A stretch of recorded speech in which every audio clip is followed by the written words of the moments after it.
Assalamualaikum warahmatullahi wabarakatuh. Eee, pada pada kesempatan kali ini, kelompok kami akan melakukan review jurnal tentang geofisika logging. Kelompok kami beranggotakan yang pertama Rahmatul Fuada, NIM 115180011. Yang kedua Muhammad Aslam Ridho, NIM 115180021. Yang ketiga Farhan Muhammad Yusuf, NIM 115180030. Terus Andi Husitani Alimin, NIM 115180036. Dan yang kelima Angga Nur Widiansyah, NIM 115180052. Selanjutnya kami akan mereview paper dengan judul Penyelidikan Geofisika Batubara dengan metode well logging di daerah Musi Banyuasin, Muara Enim, Provinsi Sumatera Selatan, yang ditulis oleh Edi Kurnia Junaidi, Maman Somantri, Immanuel MF, dan Alanda Hidral. Pendahuluan. Lanjut. Selanjutnya latar belakang, maksud, dan tujuan penyelidikan. Batu bara merupakan bahan galian strategis yang menjadi salah satu sumber daya energi nasional bernilai ekonomis penting. Penggunaan metode geofisika penampang lubang bor atau well logging dalam eksplorasi batu bara sudah umum dilakukan untuk mengetahui ketebalan lapisan, batas atas dan bawah lapisan batu bara, serta membantu menggambarkan urutan litologi batuan pada setiap lubang bor. Pengukuran logging ini dalam rangka pengkajian batu bara bersistem dalam cekungan Sumatera Selatan yang terakup dalam lembar peta 0913-52 dan 0913-61 Bako Surtanal. Penyelidikan ini dimaksud untuk mengetahui kedalaman, ketebalan, batas atas dan bawah lapisan batu bara dan penampang litologi dalam penampang lubang bor. Tujuannya adalah untuk melengkapi informasi geologi di bawah permukaan dalam rangka inventarisasi yang berguna untuk pengembangan potensi batu bara di Indonesia. Baik, selanjutnya dilanjutkan Farhan, silakan. Ya, selanjutnya di sini adalah lokasi dan pencapaian untuk daerah penelitian. Untuk lokasi daerah penelitian sendiri terdiri dari 2 lokasi. Yang pertama itu dari daerah Nibung dan kedua di daerah Lubuk Napalan. Nah, untuk daerah kedua lokasi ini berada di Provinsi Sumatera Selatan dan juga Provinsi Bali. Untuk ke jalur menuju daerah penelitiannya itu sendiri bisa dibilang cukup terjal karena di daerah penelitian memiliki morfologi berupa perbukitan dan jalan menuju daerah penelitiannya berupa pedesaan, terus juga perkebunan dan juga daerah pabrik kayu. Untuk jalur menuju lokasi penelitian ini juga didominasi oleh beberapa tipe sungai dan untuk yang mendominasi adalah sungai subdendritik. Next. Nah, selanjutnya di sini adalah metode penyelidikan dan juga peralatan yang digunakan. Untuk metode penelitian yang digunakan yaitu geofisika well logging yang terdiri dari logging sinar gamma ray, kemudian resistivity, kemudian self potential dan kaliper. Di mana alat pendukung yang digunakan yaitu adalah Oyo tipe 330 Mark II buatan Jepang, lengkap dengan probe untuk mengukur gamma ray, resistivity, self potential dan kaliper. Next. Selanjutnya adalah geologi daerah penelitian. Next. Nah, untuk yang aspek pertama adalah geomorfologi. Seperti yang sudah dijelaskan sebelumnya bahwa morfologi di daerah penelitian ini berupa perbukitan dan juga pendataran. Untuk dominasinya sendiri berupa satuan perbukitan berlereng sedang dengan ketinggian berkisar antara 50 meter sampai dengan 100 meter dari permukaan laut.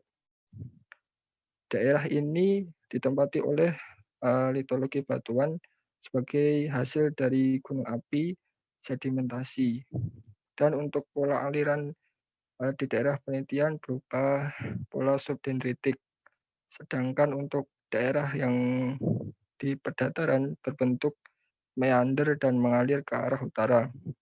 Pada umumnya daerah penelitian ditanami pohon sawit, karet, dan juga terdapat lada, padi, dan semak belukar. Next.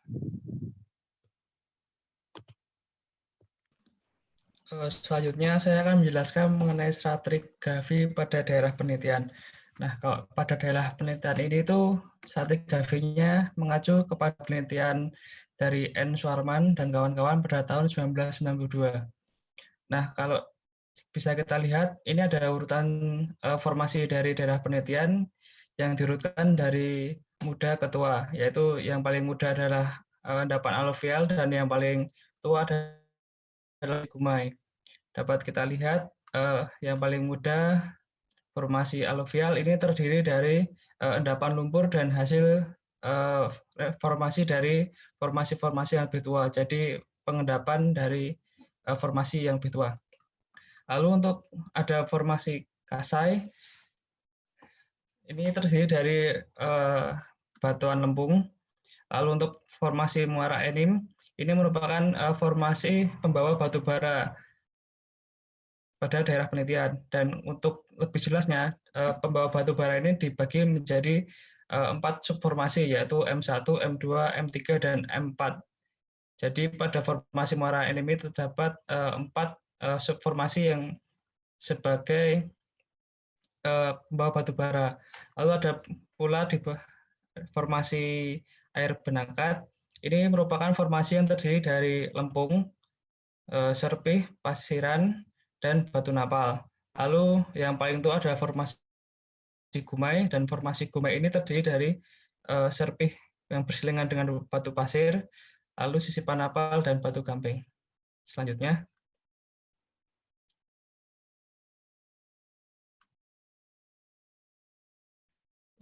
Untuk struktur geologi daerah penelitian, ini terdapat suatu syncline dan unlinking yang merupakan perlipatan yang terjadi pada daerah penelitian. Dan untuk formasi muara enim sendiri yang sebagai tempat batu bara ini merupakan daerah yang tersesarkan. Dan sesar pada daerah ini umumnya memiliki arah yang berarah timur laut sampai barat daya dengan arah kemiringan antara 5% sampai 22%. Terdapat pula jenis-jenis sesar lain pada daerah ini, yaitu sesar normal, sesar geser, dan sesar naik. Selanjutnya.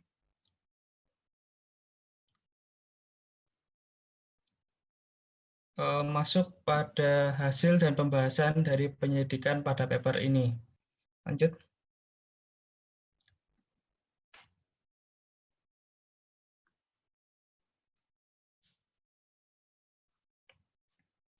Yang pertama adalah hasil pengukuran sinar gamma.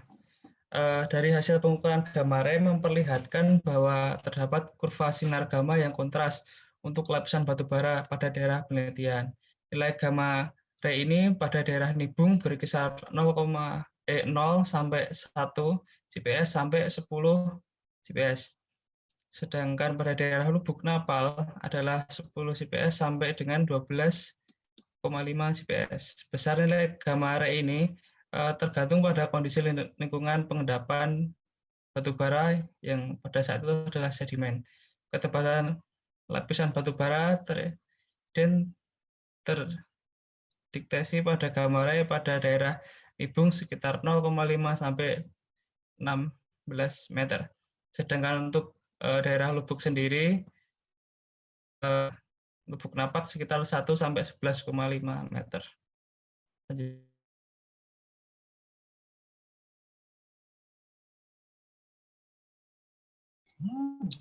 Untuk selanjutnya adalah hasil dari pengukuran menggunakan tahanan jenis atau SP. Jadi untuk nilai resistivity untuk lapisan batu bara pada pengukuran untuk daerah Nibung yaitu sebesar sekitar 15 sampai 35 ohm meter. Ada 25 cm. Dan untuk 2,5 sampai 140 ohm meter untuk elektroda long normal, di mana pada elektroda ini memiliki jarak 100 cm atau 1 meter.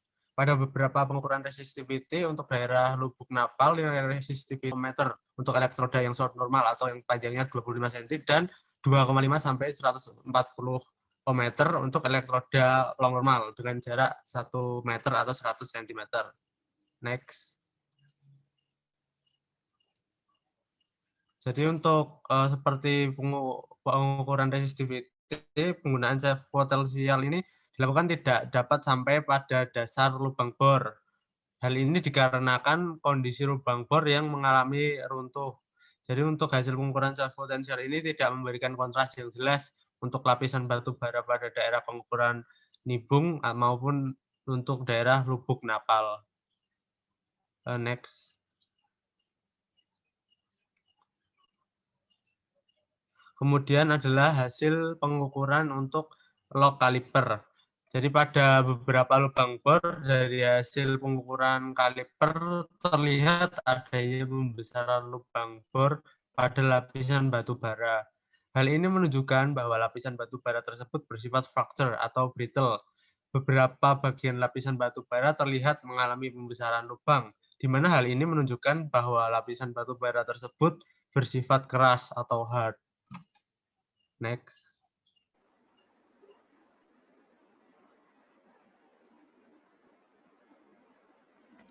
Baik, selanjutnya ini merupakan penampang kurva hasil pengukuran dari velog daerah Nibung dan lubuk napal.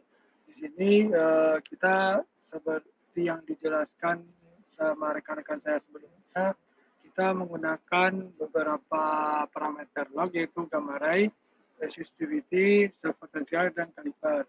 Di sini dari penampang kurva tersebut telah digambarkan dari output hasil pengolahan data. Di sini digambarkan yang sebelah kiri merupakan daerah Nibung dan sebelah kanan merupakan daerah lubuk napal. Baik, selanjutnya itu kesimpulan dari penelitian yang dilakukan sesuai dengan paper yang dibedah dari kelompok ini. Itu pertama itu hasil pengukuran penampakan lubang bor dengan metode gamma ray memperlihatkan kontras yang jelas untuk lapisan serta ketebalan batu bara di daerah Nibung dan lubuk napal. Nilai gamma ray lapisan batu bara di daerah Nibung dan sekitarnya 1 sampai 10 CPS dengan ketebalan lapisan antara 0,5 sampai 16 meter. Di daerah lubuk napal nilai gamma ray untuk lapisan batu bara sekitar 1,0 sampai 12,5 CPS dengan ketebalan lapisan antara 1 sampai 11,5 meter. Yang kedua, itu hasil pengukuran penampang lubang bor sangat membantu menentukan penampang data litologi lubang bor, terutama terjadi loss score pada lubang bor.